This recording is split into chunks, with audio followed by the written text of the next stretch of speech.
साथीहरु यस्तो खालको स्ट्यान्ड फ्यानमा एउटा समस्या तपाईहरुले याद गर्नु भएको छ कि छैन यदि तपाईहरुकोमा छ भने तपाईहरुले सजिलैसँगले आफै सल्भ गर्न सक्नुहुन्छ।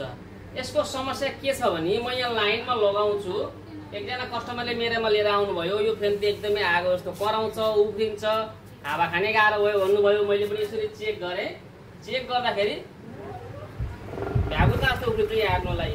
अब यस्तो फ्यानमा हामीले हावा कसरी खाने, राति नै झरेर पड्किने हो कि भन्ने डर हुन्छ नि त हैन। हावा खाने कि फ्यानलाई हेरेर बस्ने हुन्छ कि रातभरि।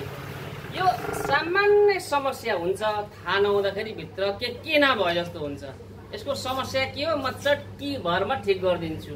जुन कुरा हजुरले हेर्नुभयो भनेदेखि तपाईहरुको पनि यस्तो समस्या छ भने फ्याक्टै त्यही गर्ने भइहाल्छ। हेर्नुहोस् है समस्या के हो।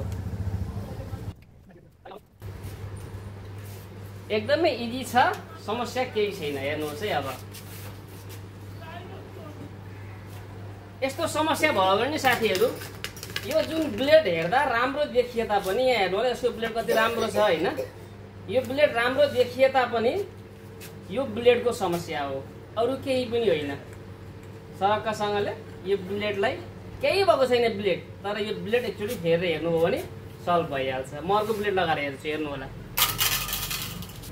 अब साथीहरु यो खालको ब्लेड चाहिँ भनेको एकदमै राम्रो हुन्छ, तर हजुरको मोटरको लोड अनुसार यो ब्लेड लाग्नुपर्ने हुन्छ। यदि हजुरको मोटरमा लोड राम्रो छैन भने चाहिँ सेम यस्तै खालको ब्लेड पनि नयाँ पाउनुहुन्छ, यही लगाएर लाउँदा भयो। यदि हजुरको मोटरको लोड राम्रो छ भने चाहिँ यो खालको ब्लेड सबैभन्दा राम्रो हुन्छ। अब म यो लगाइदिन्छु। तपाईहरुकोमा पनि यदि यस्तो समस्या आयो भने यो ब्लेड त ल्याएर लाउन सक्नुहुन्छ नि त। त्यही भएर मैले यस्तो खालको भाइब्रेसन, फ्यानहरु काम्ने, हल्ला गर्ने खालको समस्या आयो भने यो समस्या हुन्छ है भनेर तपाईहरुलाई मैले सानो भिडियो बनाएर सिकाउन खोजिआउ। यो तपाईहरुलाई मैले खोल्ने कुराहरु त जानकारी गराएको छु अगाडि भिडियोमा। जहिले पनि कसदाखेरि खोलिन्छ अनि फेरि खोल्दाखेरि कसिने सिस्टम हुन्छ। यो बाहिरको नोट चाहिँ यति चाहिँ याद गर्नु होला।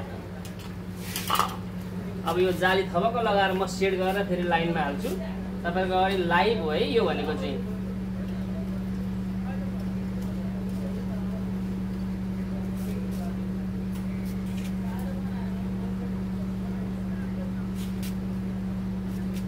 अब यति सामान्य कुराहरु थाहा नहुँदाखेरि पनि हामी कहिलेकाहीँ फ्यानै बोकेर कुद्छौं। अब यो पार्ट्स पाउने ठाउँमा गएर, फ्यानै बनाउने ठाउँमा गएर यो ब्लेड लिएर आयौं भनेदेखि त हामीलाई फ्यान बोक्ने गाह्रो पनि भएन हैन। अब हेर्नुहोस् है म लाइनमा लगाउँछु। अहिले कस्तो उफ्रिँदै थियो माछा जस्तो, बडाङ भ्याउता जस्तो। अब हेर्नुहोस् ल आवाज केही छ त? एकदम साउन्डलेस हो फ्यान त। यो खालको ब्लेड लगायो साउन्डलेस हुन्छ है, बिन्दास हा भाइ। अहिले कस्तो उफ्रिँदै थियो पुरै। समस्या यस्तो हुन्छ, यदि फ्यान हल्ला गऱ्यो, फ्यान उफ्रियो, फ्यान भाइब्रेसन भयो, हेर्दा तपाईँ यो काहीँ टुटेको फुटेको केही देखिँदैन भने सरक ब्लेड नयाँ ल्याएर फेर्दिने समस्या सल्भ। भिडियो कस्तो लाग्यो मन पर्यो भने एक लाइक। हस् त भाइ।